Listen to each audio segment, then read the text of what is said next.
कभी सोचा है ये जो बड़े बड़े पुल होते हैं या आसमान को छूती इमारतें, आखिर ये इतना वजन सह कैसे लेती हैं? गिरती क्यों नहीं? एक जादू जैसा लगता है ना? तो सवाल ये है कि ये इतने भारी भरकम स्ट्रक्चर ये गुरुत्वाकर्षण को मात कैसे दे देते हैं। और इसका जवाब है इंजीनियर्स। सच कहूं तो उनके पास एक तरह की सुपर पावर होती है। वो उन अदृश्य छिपी हुई ताकतों को देख सकते हैं जो किसी भी स्ट्रक्चर के अंदर खेल रही होती हैं। तो चलिए आज इन्हीं अदृश्य ताकतों के रहस्य से पर्दा उठाते हैं। हम लोग मिलकर समझेंगे कि आखिर हैं क्या, इन्हें मापते कैसे हैं और एक असली उदाहरण से देखेंगे कि इंजीनियर्स ये सब करते कैसे हैं।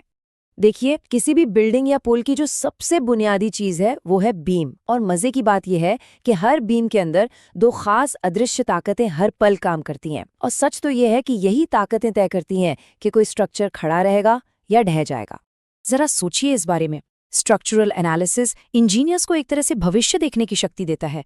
मतलब वो किसी बीम के बनने से पहले ही उसके अंदर के तनाव को देख सकते हैं, ये पता लगा सकते हैं कि वो कहाँ से कमज़ोर पड़ सकता है। तो फिर चलिए इन दो मेन प्लेयर्स से मिलते हैं जिनके इर्द गिर्द ही सारा खेल घूमता है। इनके नाम हैं शियर फोर्स और बेंडिंग मोमेंट। तो सबसे पहले बात करते हैं शियर फोर्स की। इसे समझने का सबसे आसान तरीका है, मान लीजिए कोई अदृश्य कैंची है जो बीम को बीच से काटने की कोशिश कर रही है। बस ये वही काटने वाली ताकत है। और दूसरा खिलाड़ी है बेंडिंग मोमेंट।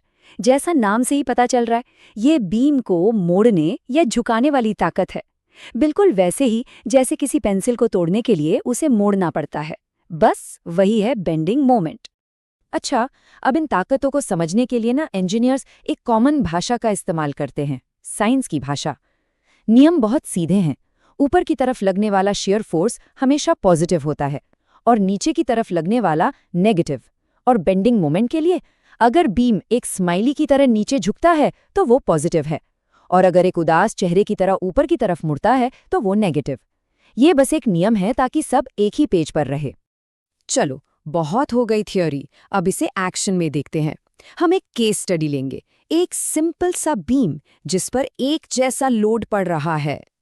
तो हमारे सामने प्रॉब्लम ये है, एक 6 मीटर लंबा बीम है जो दोनों सिरों पर टिका हुआ है और इसकी पूरी लंबाई पर हर मीटर पर 10 किलो न्यूटन का लोड बराबर फैला हुआ है। सोचिए, जैसे किसी बेंच पर कई लोग एक लाइन में बराबर दूरी पर बैठ गए हों। तो सबसे पहला काम क्या होगा? हमें ये पता लगाना है कि सिरों पर जो सपोर्ट लगे हैं उन्हें कितना वजन उठाना पड़ रहा है। देखिए, टोटल लोड कितना हुआ?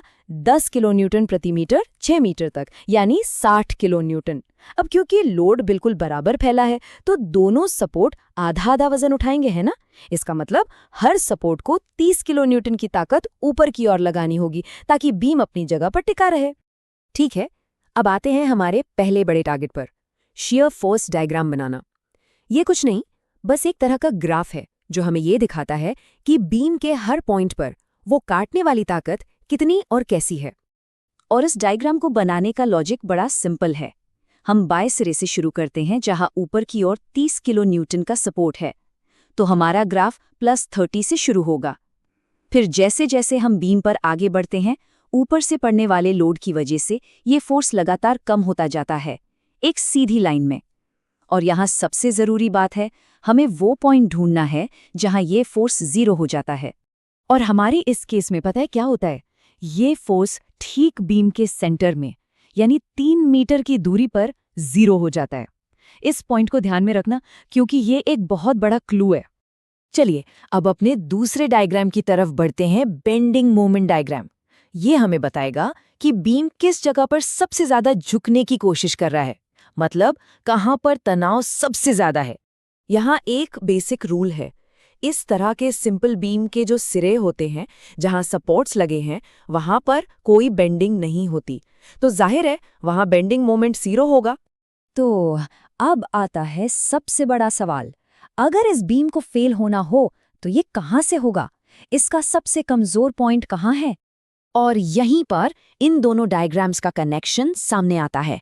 बीम हमेशा वहीं सबसे ज्यादा कमजोर होता है जहां बेंडिंग मोमेंट मैक्सिमम हो, और ये ठीक उसी जगह पर होता है जहां हमारा शियर फोर्स 0 हुआ था। याद है, वही 3 मीटर वाला पॉइंट। और जब हम इसे कैलकुलेट करते हैं तो पता चलता है कि बीम के सेंटर में जो मैक्सिमम बेंडिंग मोमेंट है वो है 45 किलो न्यूटन मीटर। यही वो मैजिक नंबर है जो एक इंजीनियर को बताता है कि बीम को कितना मजबूत बनाना है ताकि वो सेफ रहे। तो चलिए अब इन सबको समेटते हैं। आखिर में इन दोनों डायग्राम्स एसएफडी और बीएमडी ने हमें असल में बताया क्या? ये टेबल देखिए, सब कुछ बिल्कुल साफ हो जाएगा। जो शेयर फोर्स डायग्राम है यानी एसएफटी, वो हमें बताता है कि मैक्सिमम बेंडिंग कहाँ होगी, और जो बेंडिंग मोमेंट डायग्राम है यानी बीएमडी, वो हमें बताता है कि उस जगह पर बेंडिंग का तनाव कितना होगा।